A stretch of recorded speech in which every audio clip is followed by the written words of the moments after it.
Pour le groupe Les Républicains de l'Assemblée nationale, la parole est au président Christian Jacob.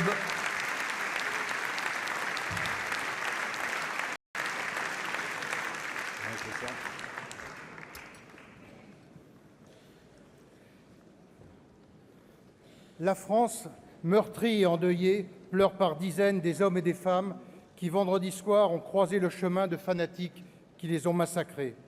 Ces barbares n'ont qu'un but, terroriser notre pays et le menacer dans ce qu'il a de plus profond en lui.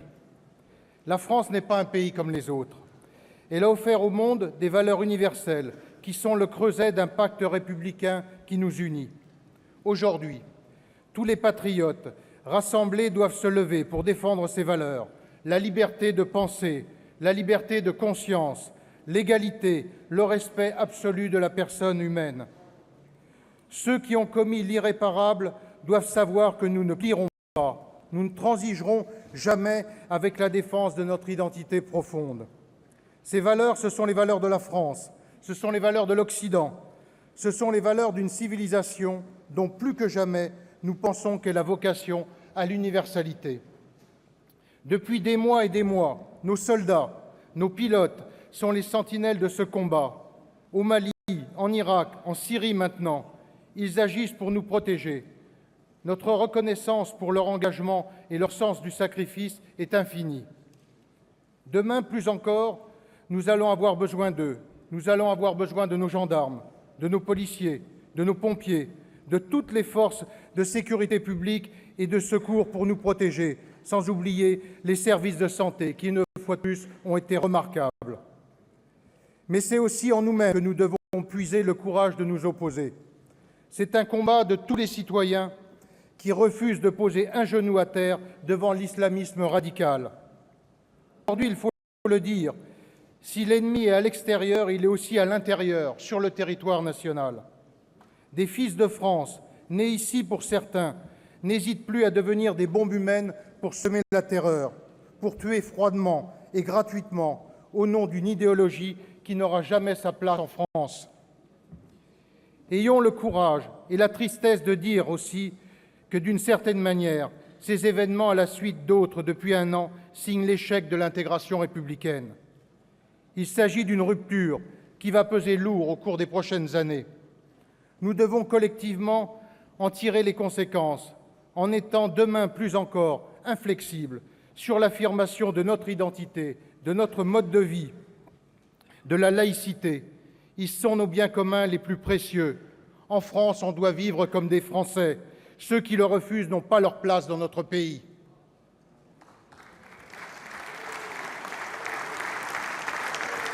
Vendredi, c'est cet idéal républicain que cet ennemi a voulu atteindre dans un déchaînement de haine qui mérite une riposte implacable. Le président de la République a eu raison de décréter l'état d'urgence qui donnera à nos forces des moyens exceptionnels pour mettre hors d'état de nuire celles et ceux qui s'apprêtaient à commettre de nouveaux actes terroristes. Le temps est à l'émotion, à la compassion, au recueillement. Il est aussi au sursaut, car la colère gronde dans le pays. Sursaut de citoyens qui veulent vivre ici, en France, à Paris, partout à travers le pays, comme nos grands-pères, comme nos pères ont voulu que nous vivions libres. Monsieur le Premier ministre, trop de temps a été perdu depuis janvier pour préparer ce sursaut. Le 13 janvier, à l'Assemblée nationale, vous aviez parlé de failles. 10 mois plus tard, ces failles n'ont pas disparu. Ce jour-là, je vous ai dit qu'à circonstances exceptionnelles, il fallait une loi d'exception. Je vous avais dit que nous devions, sans trembler, restreindre les libertés publiques et la liberté individuelle de quelques-uns pour protéger nos concitoyens. Nos attentes, Monsieur le Premier ministre, elles sont toujours les mêmes. Elles n'ont pas varié. Vous les connaissez. Nous les avons défendues sans relâche à l'Assemblée nationale. Je les évoquais hier avec le Président de la République. Le Président de la République a fait des annonces qui semblent aller dans ce sens. Nous prenons acte qu'il a changé d'avis, mais nous restons extrêmement vigilants. Quant à la proposition de révision de la Constitution, rien à ce stade ne semble la justifier. Notre Constitution offre clairement tous les outils juridiques pour faire face à toutes les situations.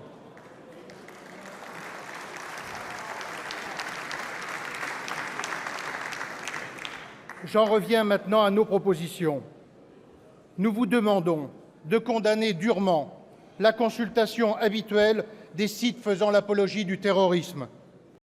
Nous vous demandons la fin des aménagements de peine pour les islamistes radicalisés, l'isolement en prison des détenus les plus radicaux et que les prisons ne soient plus le trou noir pour nos services de renseignement.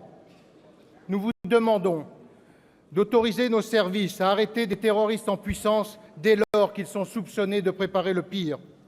Nous vous demandons de fermer les mosquées où l'idéologie salafiste a pignon sur rue.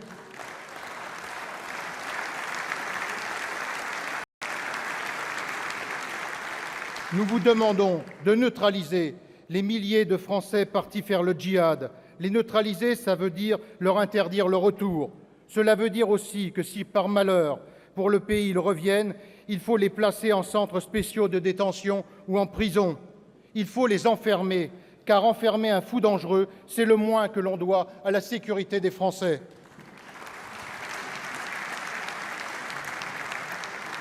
Il faut aussi se donner des moyens, tous les moyens, d'une surveillance généralisée des individus fichés S par leur placement en résidence surveillée dans les plus brefs délais. Reste enfin la question d'ordre moral de la déchéance automatique de nationalité des binationaux.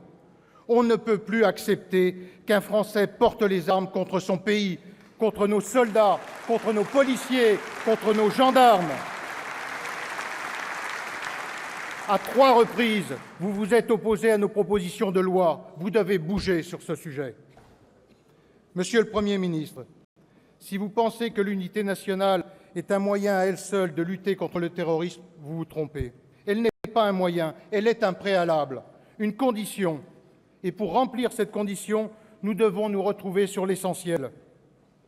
L'opposition parlementaire a pris ses responsabilités à plusieurs reprises, en votant tous les textes sur le renseignement que vous nous avez proposés, même quand nous pensions qu'ils n'allaient pas suffisamment loin. À vous maintenant, dans ce moment historique, de prendre vos responsabilités. Il est temps aussi que l'Europe prenne les siennes. La France est à la pointe du combat contre le djihadisme. Nos armées défendent les libertés de tous les Européens. La solidarité européenne doit prendre un contour plus réel. Cela signifie que le fardeau budgétaire de nos engagements extérieurs doit être partagé. Les Européens doivent admettre que si la France prend ses responsabilités, elle le fait pour toute l'Europe.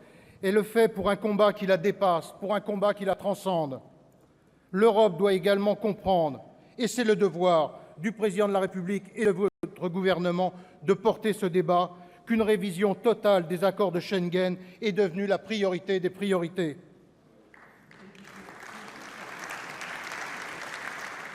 Notre devoir de Français, c'est de combattre la passivité, la résignation et le fatalisme d'une Europe passoire qui n'aurait pas le droit de maîtriser ses flux migratoires, qui n'aurait pas le droit d'empêcher l'entrée de terroristes qui viendraient depuis l'extérieur grossir les rangs des ennemis de l'intérieur. Vous ne pourrez pas, l'Europe ne pourra pas disjoindre le défi de la crise migratoire et le défi de la lutte contre le terrorisme. Les Français ne nous pardonneraient pas de laisser faire. La France a des frontières, il faut les surveiller. Enfin, cette grande loi de mobilisation générale contre le terrorisme appelle un effort budgétaire. Elle appelle des moyens extraordinaires pour nos services de sécurité, de renseignement, car la menace a changé de nature et de dimension. Elle appelle également une révision de la loi de programmation militaire, car nos soldats, très vite, ne pourront plus faire face aux engagements opérationnels que le pays leur demande. Monsieur le Premier ministre, il n'y aura pas de guerre victorieuse sans un effort de guerre à la hauteur de la menace qui pèse sur la France. Nous vous demandons solennellement de proposer en seconde lecture de la loi de finances cet effort. Parce que notre groupe parlementaire puise une partie de ses racines dans la tradition gaulliste, nous pensons qu'il revient au Président de la République de fixer le cap de la politique étrangère de la France. Mais la franchise nous oblige à vous dire, ici devant le Congrès de la République, que François Hollande fait fausse route sur la politique syrienne de la France.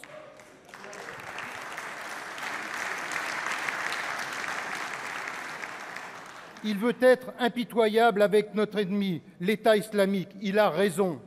Cela commence par une lutte totale, sans merci, en Irak, en Syrie.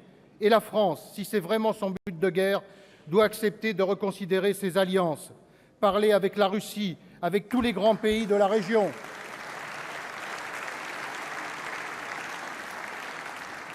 Participer à une grande coalition internationale, ce qui justifierait une réunion exceptionnelle du Conseil de sécurité des Nations unies, du Conseil européen, de nos alliés de l'OTAN. Le président de la République a fait des annonces dans ce sens. Il ne faut pas que ce soit un vœu pieux. Car l'objectif numéro 1, c'est d'éradiquer l'État islamique. Après les attentats de vendredi, cette question, tant c'est une évidence, ne devrait plus faire débat, mais nous réunir. Monsieur le Premier ministre, parce que vous êtes au pouvoir, c'est vous qui avez la clé d'une union nationale forte et durable, d'une union nationale qui ne soit pas seulement un slogan, des mots, de belles paroles. Les Français attendent en effet des actes qui prouveront que vraiment nous serons impitoyables avec nos ennemis. Merci. Merci, Monsieur le Président Jacob.